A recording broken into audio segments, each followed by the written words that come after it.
Hi everyone, Lizbot3000 here with another installment of a Tarot Tiny Home. Today's card is the Lovers, and I think this video requires a little bit of an explanation. You'll notice that I'm starting off with a complete build. This is actually a duplex shell I put together just for this build, and I populated it with two different tenants.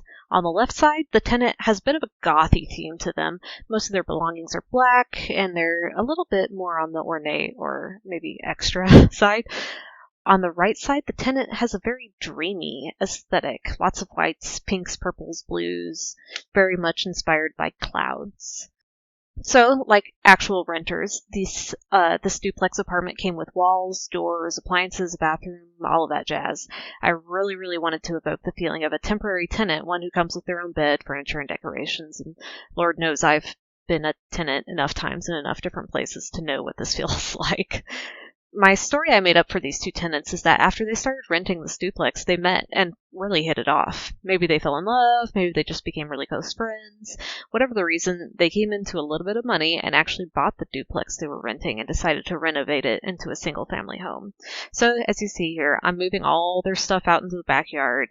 I delete all of the appliances, all the lights, all the doors, all the walls, and start off kind of anew. So I tried to keep this pretty realistic. I didn't move the positions of any windows, and the two exterior doors I deleted became windows themselves. I didn't change the roof at all, nor did I move the trees in the backyard.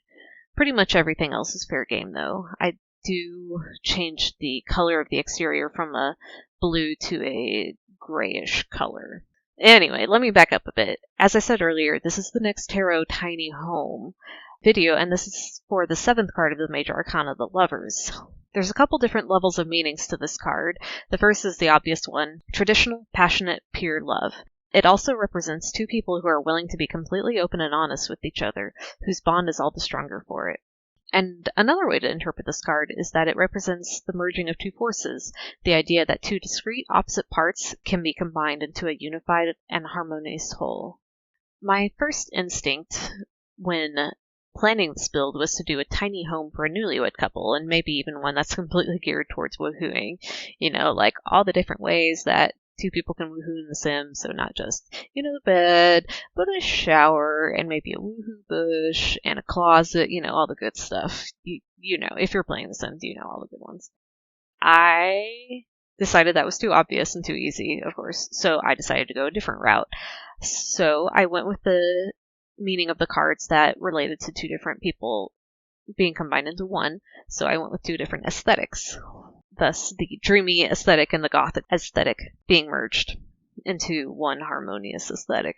It took me a while to really nail down the aesthetic that felt both gothic and dreamy. I cut out so much waffling. This video would easily have been twice as long if I'd included things like putting down 7 or 8 different beds all at once and trying to decide which one was best, narrowing them down one by one. And the same with the furniture. I did a lot of that on this video. So yeah, I cut all that boring stuff out. This video would have been like 40 minutes long.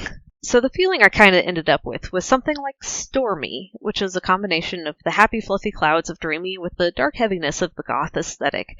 I pulled in some of the colors of the dreamy, mostly the blues, but I also pulled in some pinks and purples later in the build.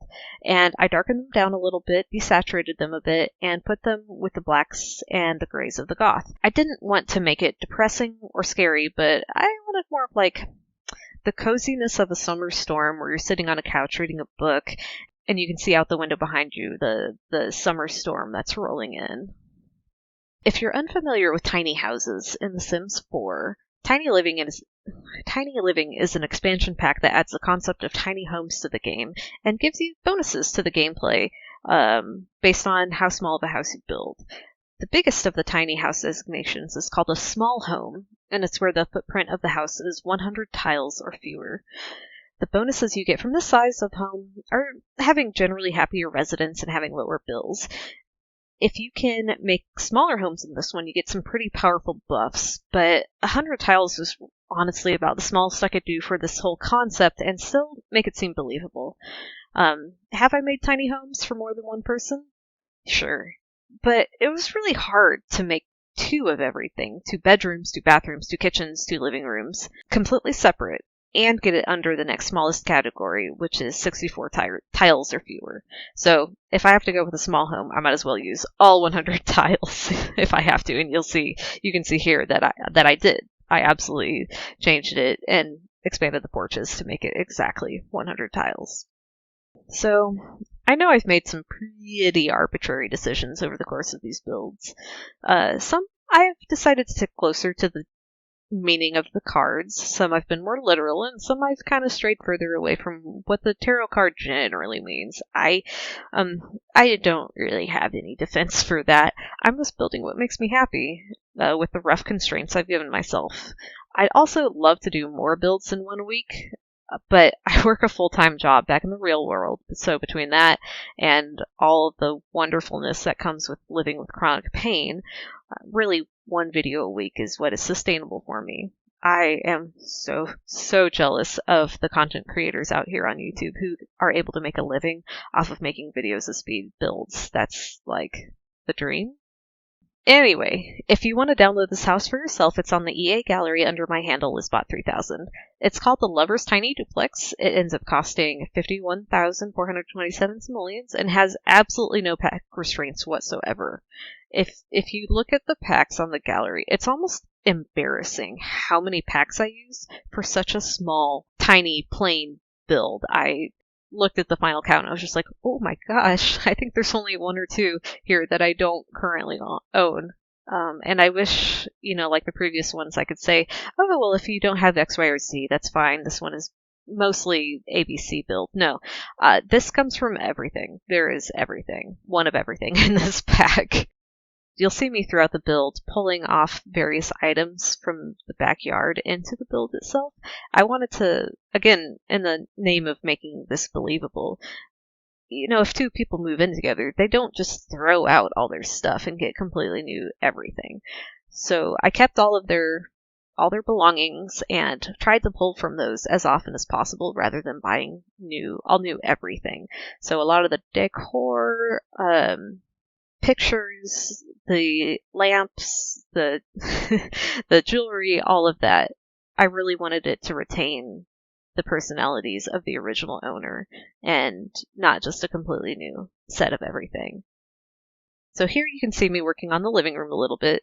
I pulled in the coffee table back from the coffee apartment and decided to keep it in black, but I added that dark blue rug to kind of pull it back into a little bit of the dreamy territory. So you got this moody blue. I will say that I did change the swatch for a few items, and I thought that was kind of reasonable. Like you can repaint some of your furniture, you can repaint a few things, you can reupholster a few things without too much money, and still keep the memories associated with that item. So anyway, let me know in the comments what you thought about this build. Did you think it was a cool interpretation of the card, or did you completely disagree with it? And of course, I'd love to hear any ideas you might have for future cards. I will say the next one is the Chariot, which, to be honest, I've already got planned out in my head. I'm a little stumped on the card after that, which is Strength. So if you have any cool ideas for that card, I am all ears. So thanks again for watching. I'll leave you here so you can watch the rest of the build with some chill music to listen to, and there will be screenshots at the end. Bye!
you.